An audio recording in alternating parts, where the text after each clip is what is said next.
What a week of action. The schedule was not good, but the action that we got was pretty exciting. It was definitely pretty exciting. And one of us got the result that we wanted. The other one definitely did not get the result that we wanted at all.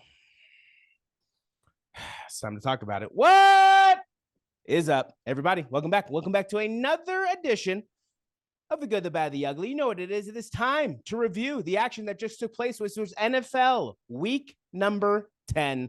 The schedule was not good, but the action that we got, it was pretty good. It was pretty exciting. I enjoyed a lot of what I was watching, so I was pretty happy to see it.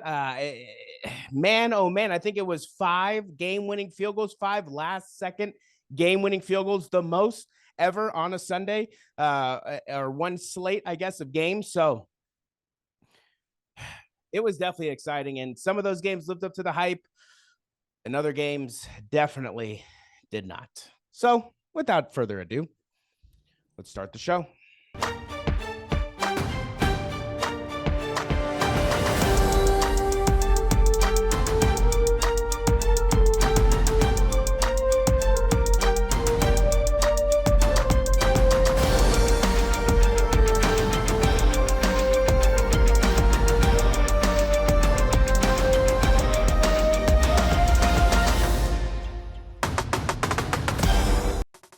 Welcome back. Welcome back to another edition of The Good, the Bad, and the Ugly.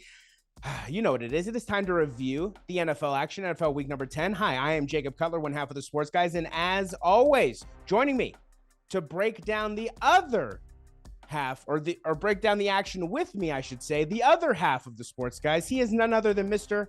Brandon Sullivan. Brandon, how you doing?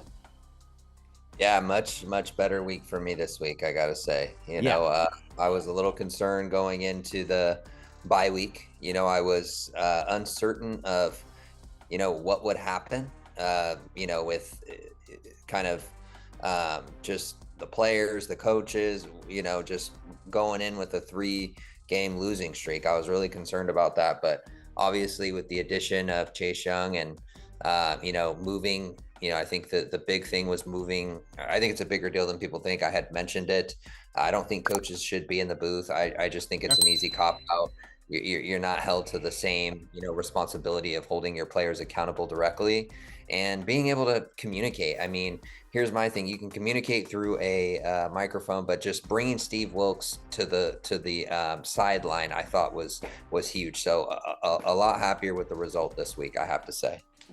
Yeah, I mean, I can't blame you. It was an absolutely dominating performance by the San Francisco 49ers. One performance that I did not see them losing 4 straight games in a row. So it's a performance that I expected. I expected them to bounce back, especially with the addition of Chase Young. And now you have you have Chase Young and Nick Bosa, basically AKA Nick Young, now basically anchoring both sides of that defensive line. And what do you know?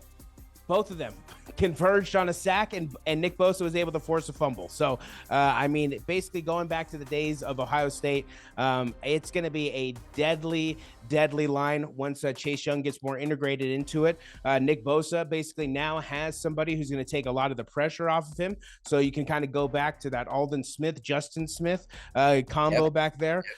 So, a lot of that Justin Smith was able to shine his latter half of his career because Aldon Smith was basically setting himself out to be one of the most dominant defensive players of all time, and then basically derailing his own career. But that dynamic was very largely unstoppable. So they're looking to create that same dynamic here with Chase Young and Nick Bosa. So we'll see what happens. Niners can definitely turn it around. They definitely did turn it around. So big win against the Jacksonville Jaguars. So let's just get into it. Let's quickly remind them how we did last week. Let's put it up on the screen. What do you know? We tied. Both of us going 8-6, 0-1 on our guaranteed victories. The Bengals letting you down, dropping the game to the Texans. Terrible performance by Joey, by the defense. No good. No good at all. And CJ Stroud continues to just rain all over the Carolina Panthers fans parade. I mean, man, does Carolina look foolish. Granted, Houston is way better off than Carolina at this point, but CJ Stroud making the most of every opportunity that he is getting. He is well on his way to solidifying Rookie of the Year, especially for offense. So CJ Stroud, balling, absolutely balling, and he has the Texans, the Houston Texans, in the playoff picture. We'll dive more into that here in just a little bit. And then for myself, I can't believe it. I can't believe how bad this team is. And yeah, maybe that's a little foreshadowing for what we'll talk about when we get to the bad, but yeah, my guaranteed victory not coming through. I can't believe the Denver Donkeys were able to shock the world and go to Buffalo and pull off the upset, dropping me to 0-1 on my guaranteed victory for the week. Overall for the season, that puts me at, or us at, for yourself, 97, 50, and 53. Still looking very, very solid. 8-2 on your guaranteed victories. For myself, 90 and 60, 7-3 on my guaranteed victories. And then for our special guests, 43, 33, 2-3 on their guaranteed victories. We should be having a guest for you coming this week. So we're coming up our next week picks episode. Or this upcoming picks episode. Jesus, get it together. So we're very excited about that. Alrighty, all that little housework is done. Let's wipe that off the screen. Let's get right into it. Brandon, hit me with the good that you saw from week 10. Just one update. Ian felt the need to send me 20 million texts in a row. He wanted to say, I know you're doing your recording, but just let Jake know that Draymond Green has already been ejected from the game. And so was Klay Thompson. So there we go. Just want to know that already Draymond Green is, and we just talked about it too. It's crazy. They came up on my iMac because I have my text integrated. Yeah. So it just said, let Jake know that Draymond Green's already ejected. He goes, dude, fucking Draymond, bro. See? But anyways, are we getting into the good? Yep. Give me the good that you got from week number 10. Yeah. Obviously I want to start off huge shout out to the San Francisco 49ers turning it around. Brock Purdy looked incredible. I know that he had a big 3-game slump. I was a little bit harsh during that period. I think it's just when your emotions are so involved and you fly across the country, you stay the night and you walk and meet players on the way and you sit out in the sun for 3 hours. You hope that you're getting a victory. I think I was a little bit bitter that, both of those games that I spent a fortune to do and be a part of, they weren't able to win. But I would definitely,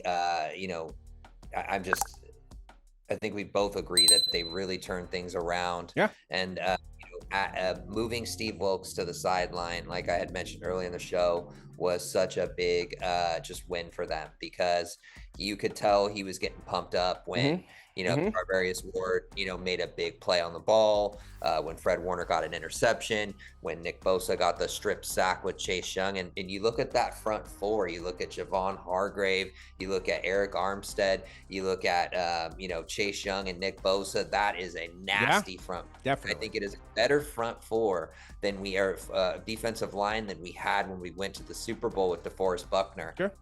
Because you added Javon Hargrave, who's a Pro Bowl, just a tackle, and then you also, you went ahead and added, one of the best young pass rushers in the game in Chase Young, and his familiarity with Nick Bosa. So just some incredible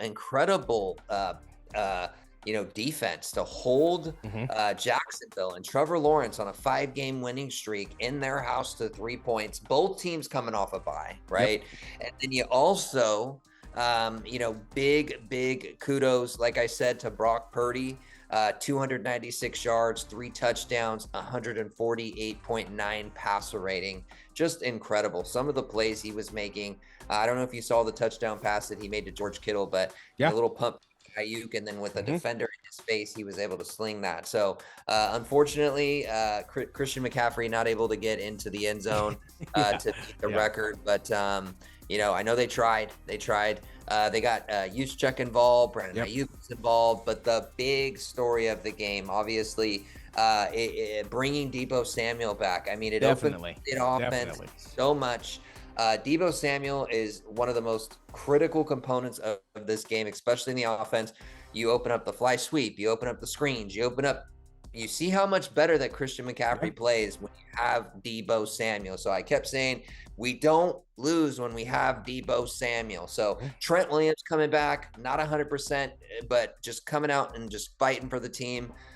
Just all around great victory for the 49ers. And then also, another good that I saw was Dallas. I mean, Dallas just, they looked great. Dak Prescott, but that team just touchdown after touchdown after touchdown against your boy Danny DeVito.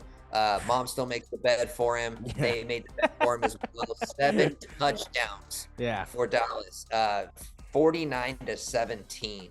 Dak Prescott throwing for over 400 yards was near perfect. I mean, it was against the Giants, but they looked just absolutely phenomenal. Yeah, agreed. And then, another good that I saw was obviously the Browns. I mean, pulling off a big upset. Definitely. In Baltimore. Deshaun Watson having a good game. The defense stepping up, getting some pick sixes there. Basically, in my opinion, before this week, I think we both agreed the Ravens were looking like the best team in the league. Yeah. The Browns they came in and did you a favor, Jake. They did. To kind of keep it relatively close. You needed the Ravens to get a loss there to be within striking distance because you still got to play them. So, but those were the 3 big good that I saw. Not to crush you, but CJ Stroud, just I'm going to say the Texans, but CJ Stroud, his play has been absolutely phenomenal. Over 350 yards again and leads a game-winning drive. This guy just appears to have it. Yeah, I agree. I mean, Joshua Dobbs, the legend that is Joshua Dobbs in Minnesota. Oh, by the way, I added him on fantasy, 25 points. There we go. I mean, this man, he is a gamer. He's an absolute baller. He's an absolute football player. And honestly, he very well may play Kirk right out of Minnesota because, the energy that he's bringing to the team, the way he's able to, utilize his offense, utilize his skills, utilize his feet, his running game, the passing game with Kirk.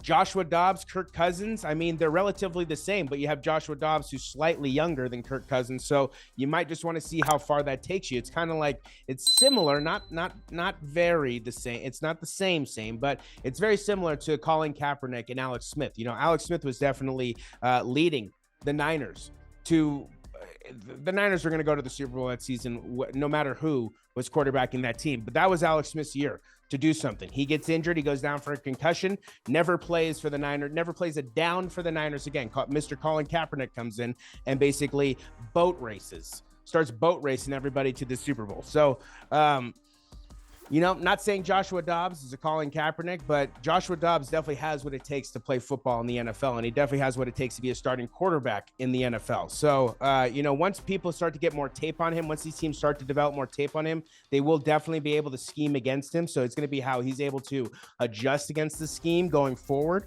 But if I'm Justin Jefferson, I'm pretty happy seeing what the product is being put on the field. 5-game winning streak, I believe. So longest winning streak. Revitalized his career. You know what I'm saying? 100% agree. Comparatively to Geno Smith. So. Yeah, I mean, great comparison. There you go. That's a great comparison. So Joshua Dobbs, right? Geno Smith, these two guys getting their opportunity and shining. You know what I mean? And you are very right. Joshua Dobbs very well could be playing himself into a multi-year contract, maybe with Minnesota, maybe with another team. So, the Vikings are rolling. I mean, who would have thought that the Minnesota Vikings are basically the hottest team in football right now? So they are absolutely rolling, no matter who's quarterbacking the team. So good for them. I just want to give a shout out to Baker Mayfield. The Bucs, are not a very good team, but Baker Mayfield is also a gamer. This guy is going out, game in and game out. His performances aren't really losing games. If you're watching Bucs games, which granted, not many people are, his performances are not losing games. It's the defense, it's other things that are actually happening within the game that that he's not able to control. So Baker Mayfield, I'll be honest with you, he's one of those Joshua Dobbs guys. I got a lot of respect for Baker Mayfield, Joshua Dobbs, even Geno Smith. Unfortunately, he had to shine on the Seahawks. I wish it was another team, but these guys being counted out, being down and out, as you could say, and coming back and showing that they wrote them off, and they wrote them off, and they wrote back. That's true. It's true. So Tampa Bay, shout out to Baker Mayfield. Who else? What other good did I see? Where was it? Oh, there it is. The Lions getting the job done. What a game. What a hell of a game, man. Keenan Allen could not be stopped. I can't even put the Chargers' performance in bad. I mean, Justin Herbert gave it his all. Austin Eckler gave it his all. Keenan Allen gave it his all. So it was a hell of a performance up and down the field by the Chargers and the Lions. Amon-Ra St. Brown is a legitimate NFL wide receiver, a legitimate star NFL wide receiver. Jahmyr Gibbs, I mean, look at that. You give him the ball, you see what happens. I mean, it's the same thing with Bijan Robinson, right? You give Bijan Robinson the ball in the red zone. Oh, what do you know? He scores a touchdown. So, man. I mean, could quite frankly be the best Lions roster or best Lions team ever. I agree. I mean, I honestly, I think I completely agree. I mean, this team is stacked up and down. Yes, they gave up 38 points, but the heart, the soul, the grit, the grind, the willingness to win. So it starts with Dan Campbell and it trickles down to everything else. So and just like he said, he was asked about the close fourth quarter games. He tells you to wear a diaper, right? Wear a diaper because some of these games, I don't know how they're going to play out. So you might need one. So Dan Campbell is a player's coach, is a coach's coach. Definitely. The turnaround that he was able to do in Detroit is nothing short than just so super impressive. The Cardinals, Kyler Murray, hello, welcome back to the NFL. We forgot about you. To be honest, everybody was writing you off too. I mean, another one. And then he comes out and puts on a classic. I mean, and honestly, a classic Kyler Murray performance. That scramble was unbelievable. And just watching him run is hilarious. I mean, watching him run away from people is legitimately hilarious with how fast his legs move and how kind of slow his arms are moving, but his legs are just moving so fast. It's the great line of, he looks like a kid who's just stole some candy from somebody. So the Cardinals, I mean, could the Cardinals possibly turn it around? We'll see what happens. 8 losses. That's you're basically almost down and out. You lose one more, you're donezo. But the Cardinals, could they turn it around and make it a season? We'll see what happens there. The Raiders, baby. 2-0 under Antonio Pierce. Yes, it was against the inept offenseless Jets. But the Raiders doing what they need to do, getting to 5-5, getting back in the playoff picture, getting back in the season picture, saying, hey, we're not done yet. So the Raiders making some moves there. We'll see what happens with the second half of the season. And then I got to shout them out. The Denver Donkeys. The Denver freaking Donkeys. You beat the Chiefs, you go on by, you come back and you beat the Bills. You're telling me that Sean Payton and Russell Wilson may actually turn this thing around? You're telling me that I'm going to have to deal with Denver Broncos fans? Is that what you're telling me? Because not so fast. I don't know if I can handle that. I thank you. Not so fast. Okay. I like to hear that. Donkeys dispatching the Bills there in in a wild, absolutely wild ending on Monday night. The bad. What bad did you see? And there's one bad I'm hoping you touch on, but what bad did you see? I obviously the first one that stands out to me is Tennessee. I don't know, man. 6 points. I mean, you give me 6 points. It's just, I just don't. Get Derrick Henry out of there, man. Just get him out of there. Get him somewhere just so that he can finish off his career right off into the sunset to even have a chance, Sure. like just give him a team where I'm not saying he's got to win a Super Bowl. I'm just saying give him a chance to get another shot at the playoffs because, True. Tennessee just can't, just a very, very, very bad offense. Defense, they're okay, but the offense, horrible. That was bad in my opinion. Yeah. And then also, Carolina.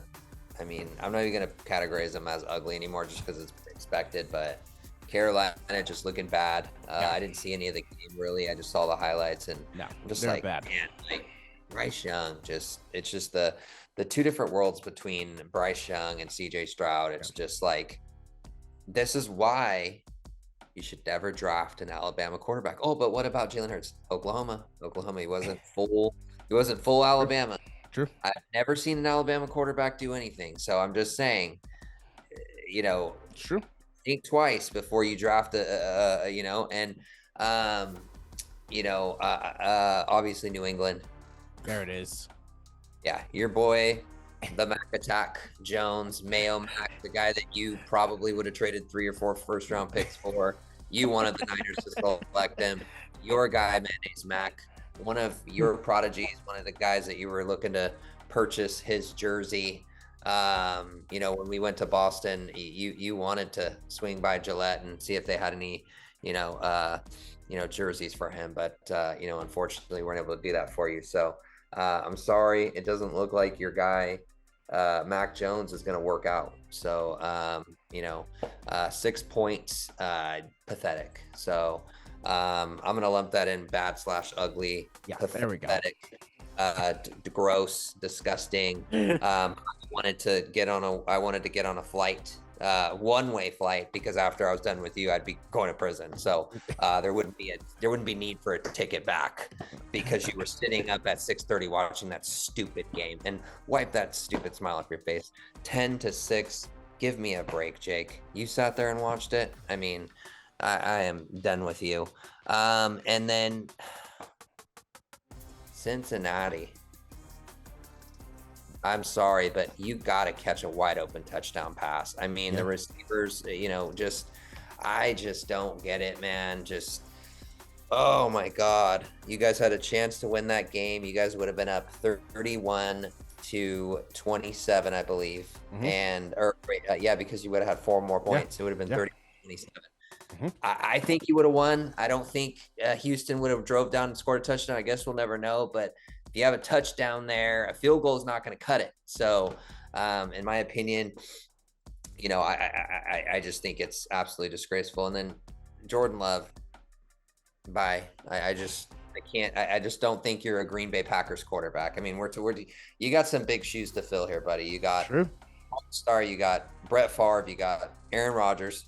Jordan Love, I've never thought was that guy. I've always been really, really hesitant. Now I'm like, you just look like kind of look like crap. So and definitely, obviously Jacksonville. I don't know what the hell that was. I mean, credit to the Niners, but 3 points at home after you came off a 5-game winning streak and a bye. I don't know what it is. LA Chargers. Fire Staley. The dude needs to go. It's poor performance. Your coach sucks. Goodbye. Get him out of there. Giants are trash. That's another one. Giants are absolutely trash. Yeah, definitely. Ass. And the Jets suck. So, and then finally, finishing touches on a magnificent performance of this, the Buffalo Bills. Good to see DeMar Hamlin on the field, right? Yeah. But Buffalo, that was an ugly way to lose with 12 men on the field at the end of the game. I mean, you had every chance to win that game, and you still lost. I don't blame Diggs' brother, Trayvon. Trayvon, for telling him to get off of the team. I mean, I just don't. Yeah, and then what's their solution? They fire their offensive coordinator because he's the one. Something needed to happen. You have to have a scapegoat. Hey, but he's the one. He's the one who's made Josh Allen have the most turnovers in the NFL. He's the one who threw all those interceptions. I forgot. Ken Dorsey did. Ah, man. Yeah. I mean, the Bills are in trouble. I mean, let's call it what it is. The Bills are in trouble. Essentially, now you're gonna have to win out the rest of your remaining games. You cannot lose again. Even if you want, if you want a good seeding in the playoffs, if you want a wild card, a decent seeding, you could lose 2 more. You could drop 2 more games, but that's it. But you want to win the division, you want to get that number 3 seed, you got to win out at this point. There is no other way that the Buffalo Bills will do anything in this season if they do not if they do not figure it out, if they do not have a come together moment. And, Josh Allen learns that ball protection, ball security is the most important thing in the NFL. It's great that you can throw a 100-mile-an-hour fastball, but, when you're throwing pick after pick after pick after pick to the other team, when you constantly turn over the ball to the other team, and it's just laziness. It's just a lack of paying attention. It's just a lack of it's just carelessness. It's just carelessness. It's not like he's making, it's not like the defender stepping in front of these throws, or he's throwing it right to the defender. He's throwing it to triple coverage and a guy's undercutting the ball. So we'll see what happens. We'll see what happens with the Bills. They do have to win out. The Jets, that was another bad. I mean, I do love me someone. I love Z Willie when he's rolling. But when Z Willie is cold as ice, it is ugly. It is ugly to watch. And I'll be honest, some of those plays, some of those throws that he was making on Monday night were super impressive. The no-look pass, the end of the game, Hail Mary, when Tyler Conklin knocked down the ball, Garrett Wilson was going to catch that ball. That was a super catchable ball. And that was an amazing, elusive play by Zach Wilson to keep the play alive and then just heave it to the end zone. So aside from Tyler Conklin, the Raiders could have very well lost that game. I mean, Garrett Wilson was right there to catch that ball that was going right in his arms. So who knows? That's a what if, but the Jets have to figure it out on offense. And I guess their solution to figure it out on offense was release Michael Carter. So I don't really know what's going on in that locker room right now. It does seem like there's a little bit of a disarray, a disconnection going on. Michael Carter, whoever he goes to, definitely a solid pickup for anybody he goes to, as long as he doesn't go to the Ravens. Then that really does suck. But the New York Jets got to figure it out. New York Jets got to figure it out. The Atlanta Falcons. I mean, I don't know. The Atlanta Falcons are just a very mediocre team. Arthur Smith apparently is going to plan. Apparently, they have plans to make him return next year. That could easily be. That could easily change with the remainder of the season. He's, I think, lost 2 straight in a row. All I know is they are on a losing streak, and it's not looking good there in Atlanta. So bad, definitely bad. You already said it. The Tennessee Titans, Will Levis. That was definitely a very, very bad performance all the way around. Derrick Henry, 24 yards rushing. Oh, it's Will Levis. Yeah. So need to stop calling him Levis. He's retread, so Levi's. Derrick Henry getting 24 rushing yards. Definitely. Something needs to happen there in Tennessee. The Bengals, definitely dropping that game, blowing that game. The defense looking terrible. Nothing that could be done. Noah Brown walking all up and down the field. Basically then crawling into Trey Hendrickson's knee, hyperextending his knee. So that was awesome. We'll see what happens if he plays. No T. Higgins. So that definitely was a missing piece in that game. I'm curious on how that would have altered the course if he was there on that seam rather than Tyler Boyd. But yeah, plain and simple, Tyler Boyd, you got to catch that ball. That's what the fact of the matter is. You catch that ball, it's the victory. You drop that ball, we lose. So that's essentially what happened. Bengals were not able to get the job done against the rolling Houston Texans. Can't believe the Texans are actually rolling. And then Bill Belichick's time in New England looks like it is finally coming to an end. Dan Orlovsky reporting this morning that apparently Bill is going to become a GM/head coach next season for another NFL franchise. Who that franchise is, I am not sure. But we'll see what happens with Bill Belichick and where he goes in his future with New England and other NFL Raiders. teams. Might be the Raiders. If it's the Raiders, that would be absolutely hilarious if Mark Davis did that, dude. That would be absolutely I can't think of anyone else. Hilarious if he did that. I think it's the Commanders. That's a vacant coach spot. I think it's the Commanders because he has ties to the owner of the new owner of the Commanders. But we'll see. We'll see. Bill Belichick's time and Bill Belichick. I'll call him Bill. Bill Belichick's time in New England seems to be wrapping to a close. Was there anything outstandingly ugly that you saw? Anything ugly that you saw, or just your bad? Your bad was mixed with your ugly. Okay, I like it. Yeah. I mean the Patriots. Yeah, that was awful. The only real ugly is definitely the Patriots, the Jags, like you said, scoring 3 points at home. That's definitely ugly. And then I mean Bills are just bad and ugly. Bad and ugly. That's gonna do it for this edition of The Good, the Bad, and the Ugly.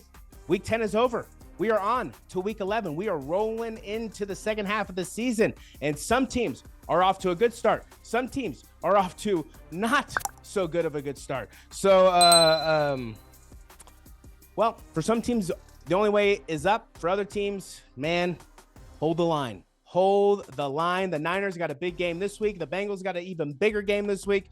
And man, oh man, it is coming down to crunch time. Brandon, any last words for the people? Ready for another epic week of football. I hope your team can turn around and my team continues rolling. I like it. Yeah. Both teams got jobs to do. Hopefully both teams get the job done. Like I said, we're done with week 10. We are on to week 11. I am Jacob Cutler, one half of the Sports Guys. He is Brandon Sullivan, the other half of the Sports Guys, and one of my best friends. And until our picks episode, Brandon and Jake, we're out.